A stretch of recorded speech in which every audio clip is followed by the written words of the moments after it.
राधे राधे। कैसे हो आप सभी? आशा करती हूँ अच्छे होंगे, स्वस्थ होंगे।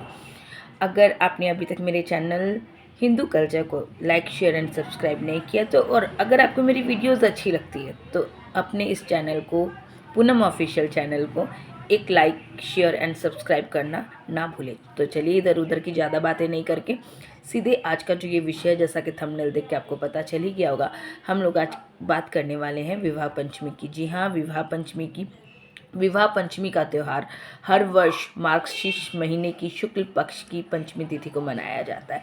ठीक है, विवाह पंचमी के दिन भगवान राम और माता सीता की पूजा की जाती है, क्योंकि ऐसा माना जाता है कि इसी दिन, विवाह पंचमी वाले दिन, भगवान राम और माता सीता का विवाह हुआ था।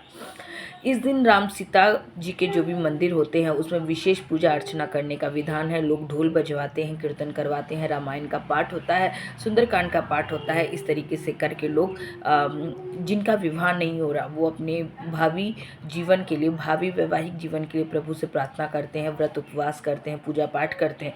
और जिनका विवाह हो गया वो अपने दाम्पत्य जीवन में सुखी, समृद्धि और खुशहाली के लिए इस व्रत को करते हैं और इस दिन के पूजा पाठ का नियम का पालन लेते हैं। तो चलिए जान लेते हैं कि विवाह पंचमी का जो ये तिथि है वो कब से शुरू है और किस दिन हम इसे मनाएंगे। तो हिंदू पंचांग के अनुसार मार्गशीर्ष महीने की शुक्ल पक्ष की पंचमी तिथि के दिन विवाह पंचमी का त्यौहार मनाया जाता है। इस साल ये जो विवाह पंचमी की तिथि है, ये इसकी शुरुआत आपको 5 दिसंबर को 49 मिनट से 12:49 पर स्टार्ट हो जाएगा। और जो विवाह पंचमी का समापन है, जो मुहूर्त है, उसका समापन होगा आपको 6 दिसंबर को 12:07 पर। ठीक है, ऐसे में उदया तिथि के अनुसार जो हम लोग इस साल विवाह पंचमी का जो त्यौहार मनाएंगे वो हम लोग 6 दिसंबर को बनाने वाले हैं। ठीक है, अब आ गया मुहूर्त कि किस मुहूर्त में पूजा पाठ करें। तो इस साल जो विवाह पंचमी के त्यौहार का जो शुभ मुहूर्त है वो हम 6 दिसंबर को, क्योंकि हम लोग विवाह पंचमी 6 दिसंबर को मना रहे हैं, तो मुहूर्त है आपको 6 दिसंबर 2024 को सुबह 6:57 से लेके 8:33 तक। ये पूजा के लिए बहुत ही शुभ मुहूर्त है। अतः आपको इस समय, इस अवधि में आपको विवाह पंचमी के लिए जो भी आप विशेष पूजा अर्चना करने वाले हैं आपको इस समय कर लेना चाहिए। ठीक है, अब जान लेते हैं कि विवाह पंचमी के दिन जो ना 2 योग बन रहे हैं, माफ़ कीजिएगा, बच्चा है बहुत डिस्ट्रैक्ट कर रहा है। ठीक है, विवाह पंचमी वाले दिन 2 शुभ योग बन रहे हैं। इस बार जो पहला योग है वो है सर्वार्थ सिद्ध योग और दूसरा जो योग है वो रवि योग। ठीक है, तो इस सर्वार्थ सिद्ध योग जो है सुबह 7 बजे से लेकर शाम को 5:18 तक है। ठीक है, और पंचमी को शाम 5:18 से रवि योग भी बन रहा है, जो अगले दिन 7 दिसंबर को 7:01 तक है। इसके अलावा ध्रुव योग प्रातःकाल से लेकर के प्रातःकाल 10:43 तक रहेगा। ठीक है, तो इस तरीके से आप इस समय पूजा कर सकते हैं। इस दिन धनिष्ठा नक्षत्र भी है, इसका भी ध्यान रखिएगा। अब आते हैं पूजा विधि पे कि विवाह पंचमी वाले दिन ऐसी क्या, देखिए बहुत ज़्यादा कुछ नहीं भी कर पाएँ तो थोड़ी सी भी पूजा अर्चना विशेष, क्योंकि विवाह पंचमी का अवसर है, थोड़ा सा विशेष करना तो बनता है ना। तो कुछ विशेष, छोटी सी कुछ विशेष एक पूजा विधि को आप फॉलो कर सकते हैं। क्या कर सकते हैं? विवाह पंचमी के दिन प्रातःकाल उठकर स्नान आदि करके आप भगवान सूर्यदेव को सबसे पहले अर्घ्य देंगे, पहला काम। दूसरा, उसके बाद आप पूजा स्थल और मंदिर को साफ़ सुथरा करके गंगा जल से शुद्ध करेंगे। ये सब देखिए डेली का काम है, लेकिन फिर भी आप एकदम नोट से ये ज़रूर करिएगा। इसके बाद अब एक चौकी रखिए, उस पर लाल कपड़ा बिछाएं।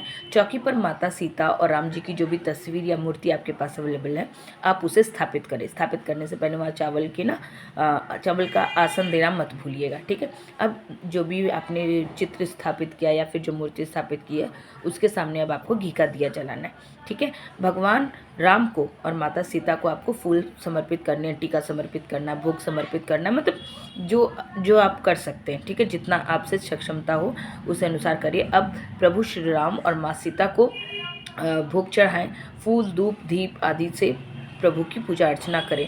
भोग में तुलसी पत्ता अवश्य रखें। ठीक है, विधि पूर्वक पूजा करने के बाद आपको आरती भी करनी है। इसके बाद आपको भोग लगाना है और उसके बाद जो भोग है उसे सबसे पहले आपका जो भी पुत्र अथवा पुत्री है जिसके विवाह की आप कामना करने के लिए अपने प्रभु के सामने अर्जी लगाई, सबसे पहले वो प्रसाद उसे दे और उसके बाद सब परिवार मिल बांट करके उस प्रसाद को ग्रहण करिए। ठीक है, तो ये कार्य कर सकते हैं। अब एक सवाल आ सकता है कि विवाह पंचमी का महत्व क्या है। तो देखिए, विवाह पंचमी का जो हिंदू धर्म में ना बहुत ही खास महत्व है।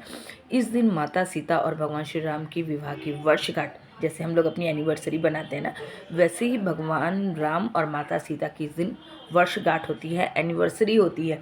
इस दिन राम जी और सीता जी की पूजा करने से जो भी साधक है, जो भी व्रती है, जो व्रत करके पूजा पाठ कर रहे हैं, उन्हें अपने मनचाहे वर की प्राप्ति होती है। ज़रूरी नहीं कि शादी के लिए ही इस पूजा पाठ को किया जाए।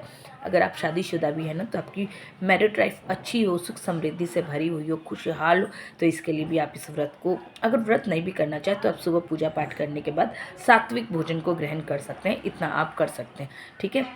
और जैसा कि पहले ही कहा कि अगर कोई कुंवारे वर है अथवा कुंवारा लड़का है अथवा कुंवारी लड़की है, तो उसे इस पूजा को अवश्य करनी चाहिए। इसको करने से उसके विवाह के योग तुरंत होते हैं और साल भर के अंदर उसकी मनचाही इच्छा पूरी होती है, उसका विवाह तुरंत हो जाता है, ठीक है। तो ये कार्य अवश्य करना चाहिए। विवाह पंचमी के दिन अबूझ मुहूर्त वाला होता है, मतलब आपको इस दिन ना कुछ भी करने के लिए कोई मुहूर्त देखने की आवश्यकता नहीं। विवाह पंचमी का दिन है, अर्थात आप कोई भी शुभ कार्य आप कर सकते हैं। इस दिन किसी भी तरह का मांगलिक कार्य करना बहुत ही शुभ माना जाता है। मतलब बिना एक होता है ना कि हम ये कार्य कर रहे हैं तो पहले पंडित से दिखा ले कि क्या मुहूर्त है क्या नहीं है, तो इस दिन ऐसा कुछ नहीं करवाने की आवश्यकता होती। विवाह पंचमी का दिन है, श्री राम माता सीता का विवाह का दिन है, उनकी वर्षगांठ है, उनकी एनिवर्सरी है, बहुत स्पेशल दिन है। आप उन्हें स्पेशल फील करवाएं, उनके लिए कुछ गिफ्ट दें।